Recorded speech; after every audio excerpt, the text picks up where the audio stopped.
사울의 집과 다윗의 집 사이에 전쟁이 오래매 다윗은 점점 강하여 가고 사울의 집은 점점 약하여 가니라. 다윗이 헤브론에서 아들들을 낳았으되 맏아들은 암논이라. 이스라엘 여인 아히노암의 소생이요 둘째는 길르압이라. 갈멜 사람 나발의 아내였던 아비가일의 소생이요 셋째는 압살롬이라. 그술 왕 달메의 딸 마아가의 아들이요 넷째는 아도니아라. 학기스의 아들이요 다섯째는 스바다야 아비달의 아들이요 여섯째는 이드람이야 다윗의 아내 에글라의 소생이니 이들은 다윗이 헤브론에서 낳은 자들이더라. 사울의 집과 다윗의 집 사이에 전쟁이 있는 동안에 아브넬이 사울의 집에서 점점 권세를 잡으니라. 사울에게 첩이 있었으니 이름은 리스바요 아야의 딸이더라.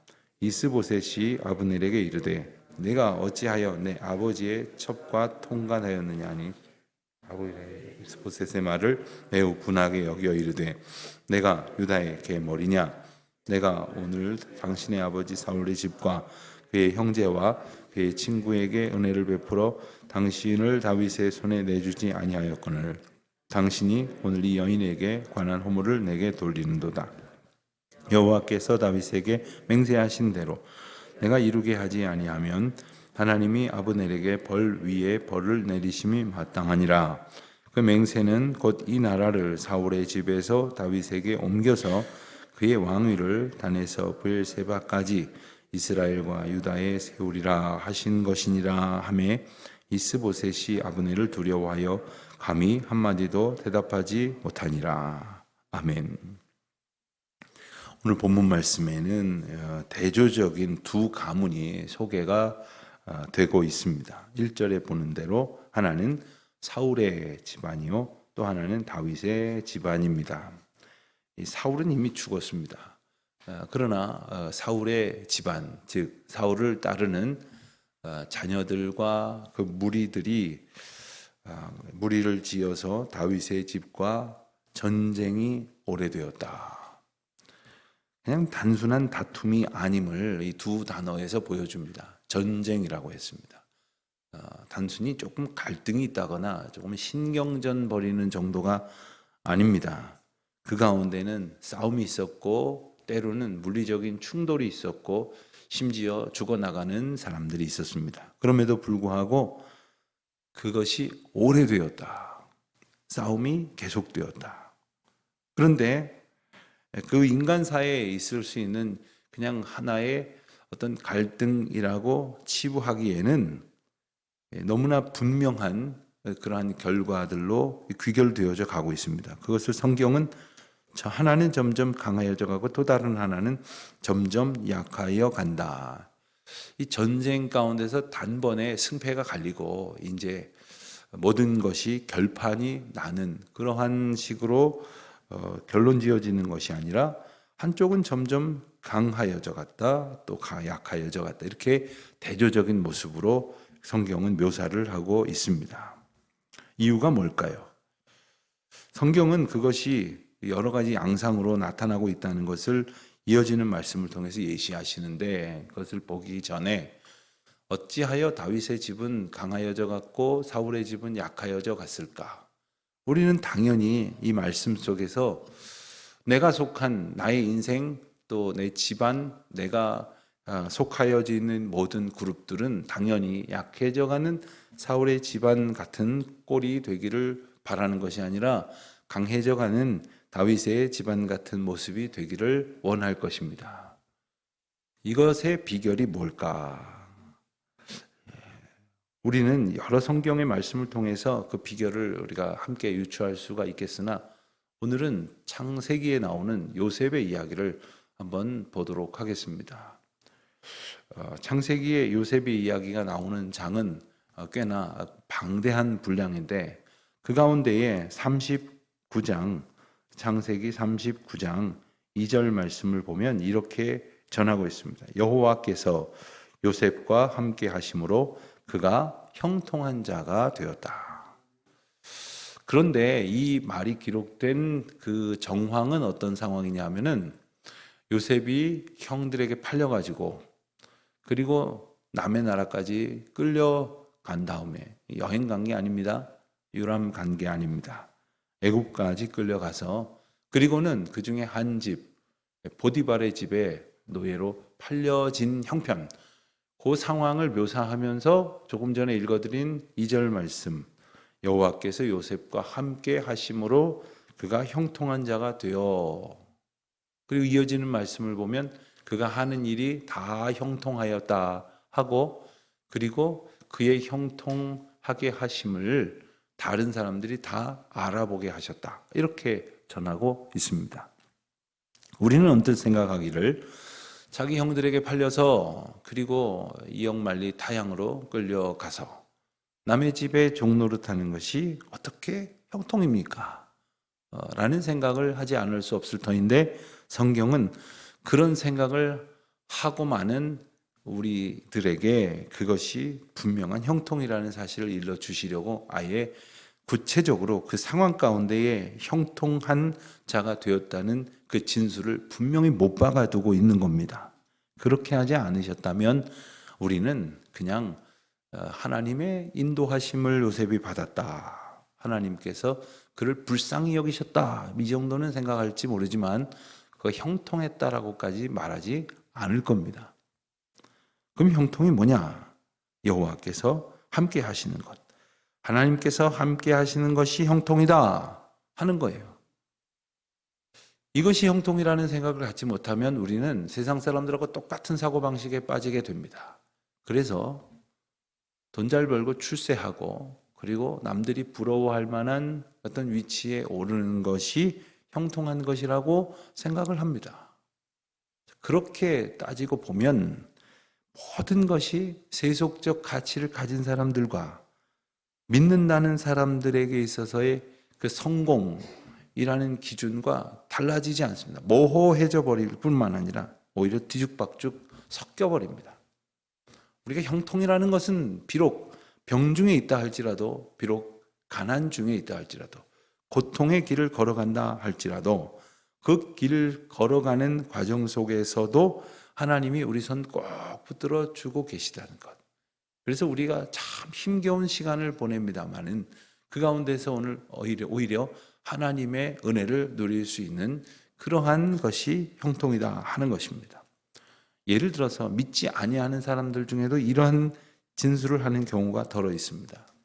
믿지 않는 사람들 중에서도 사업이 잘 안 되고, 혹은 가족 중에 한 사람이 건강이 아주 악화되고, 그래서 가족 사이에 큰, 그들 말로 우환이 닥쳐왔는데 도리어 부부간에 혹은 자녀들과 부모 사이에 정은 더 애틋해지고, 그리고 마치 원팀이 되어 일체감을 갖고 그 어느 때보다도 화목한 가정이 되었습니다. 뭐 이런 이야기하는 경우들도 우리는 더러 봅니다. 여건은 이전보다 안 좋았는데, 그리고 분명히 힘들고 어려운 시련을 겪었는데 이 가족이 그 시련 앞에서 오히려 똘똘 뭉치고 하나가 되어서 이것이 행복이로구나, 이것이 더 귀한 가치로구나 하는 깨달음을 갖는 그런 이야기들을 우리는 들어보기도 합니다. 마찬가지입니다. 하나님 앞에서 우리가 하나님과 결속되어지는 것, 하나님과 온전히 결합되어지는, 그리하여 하나님의 인도하심을 누리면서 살아가는 것이 참된 하나님 백성의 형통이라는 사실을 기억해야 됩니다. 내가 어떻게 하는 것, 그래서 그 결과를 얻는 것이 형통이 아닙니다. 내가 여호와께 가까이 있어서 형통하게 됐다도 아닙니다. 하나님께서 우리와 함께 하고 계심을 감사하며 기뻐하며 늘 그것을 찬송하며 의지하는 것입니다. 하나님은 우리가 악한 길을 걸을 때에도 그 곁에서 우리를 보고 계십니다. 그 뒤에서 우리가 또 다른 시련에 빠지지 않도록 우리를 지켜 보호하십니다. 다만 우리가 하나님 없다 여기고 방자하게 행동하는 것이 문제이고, 그리고 하나님의 도우심과 보호하심 따위는 나에게 중요하지 않다, 이런 교만한 생각들로 살아가는 것이 문제가 아닙니까? 성경은 2절 이하에서 다윗의 집안이 형통하고 그리고 강하여져 가는 가장 확실한 증거를 그의 여러 아들들을 이름을 나열하는 것으로 입증합니다. 당시에 있어서 가장 하나님의 복을 받았다고 말할 수 있는 것은 말할 것도 없이 자녀들이 많아지고 또 다산, 그러기 위해서 다산이 되려면 다처의 그 처가 많은 아내가 많아지는 것이 불가피합니다. 이것을 오늘날의 윤리 도덕 기준으로 보아서 비도덕적이고 비윤리적이다, 그런 혹은 법적인 질서를 왜곡하는 것이다, 이렇게 오해할 수 있겠습니다만은 당시 상황 속에서는 그러했습니다. 많은 아내를 통해서 많은 아들을 낳았습니다. 6 아들이 소개되는데 각각 아내가 어머니가 다릅니다. 이야기는 이 6 아들을 낳은 그 기간이 그렇게 그 간격이 그렇게 오래지 않았다는 것을 정확한 어떤 나이나 그 출생의 환경을 설명하지 않더라도 우리가 짐작할 수 있게 됩니다. 그러는 동안에도 6절에 보는 것처럼 그 두 집안 사이에 전쟁이 계속되었었습니다. 그러는 과정 속에서 이제 화면이 전환이 되어서 사울의 집안의 모습을 보여줍니다.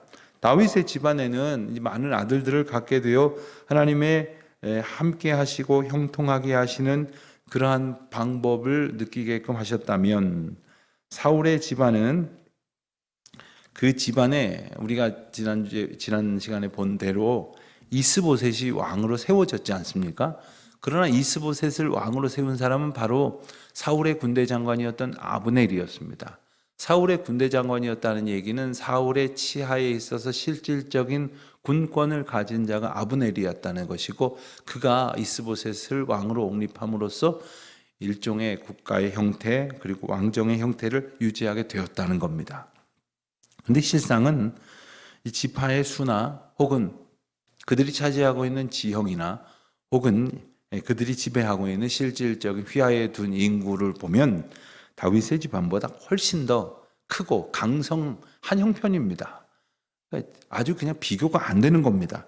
그럼에도 불구하고 점점 약해져 가는 이유는 바로 그들이 여호와 하나님과 함께 있음을 고백하거나 간구하거나 소원하지 않는 그런 상태에서 자기 마음대로 자기 속에는 옳은 대로 행동을 했기 때문입니다.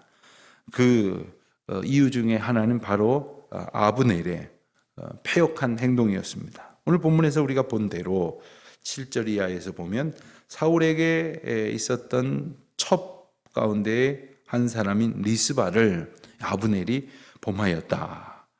이것을 이제 이스보셋이 알게 되었습니다. 그래서 이스보셋이 아브넬을 불러서 이 문제를 짚어 이야기합니다. 어찌하여 하며 그의 행위에 대해서 지적을 하였을 때 8절에 보면 아브넬은 이스보셋의 말을 매우 분하게 여겼다고 했습니다. 그리고 이어지는 말을 보면 그 상황 자체를 인정하고 있습니다. 아브넬이 자기가 섬겼던 왕의 첩을 자기가 취하였다 하는 것은 그 왕의 자리에 오르겠다는 뜻입니다. 그 왕의 여인을 취함으로써 왕의 지위에 스스로를 올려 놓으면서도 자기가 스스로 왕으로 세운 이스보셋이 이 문제를 지적하였을 때 분하게 여겼다는 이야기는 이스보셋을 왕으로 여기고 있지 않았다는 뜻이 아닙니까? 이미 자기가 실질적인 통치자라는 생각을 하면서 아주 격한 말로 항의를 합니다. 그리고 마치 내가 가만히 있을 것 같으냐, 내가 당신을 왕으로 세운 것을 지속하지 않고 다윗의 집이 왕위를 이루는 집안이 되도록 한다면, 이런 식으로 협박을 하고 있는 겁니다. 얼마나 교만합니까? 얼마나 방장합니까? 말 가운데에는 하나님께서 다윗을 세우시고 하나님께서 다윗에게 맹세하셨다 이런 표현을 담고 있으면서도 실상은 마치 왕은 자기가 세웠고 자기가 편들어주지 않으면 가만두지 않을 것이다, 이런 생각을 할 때가 있습니다. 여러분, 이런 생각을 하는 것이 아브넬 뿐만이겠습니까?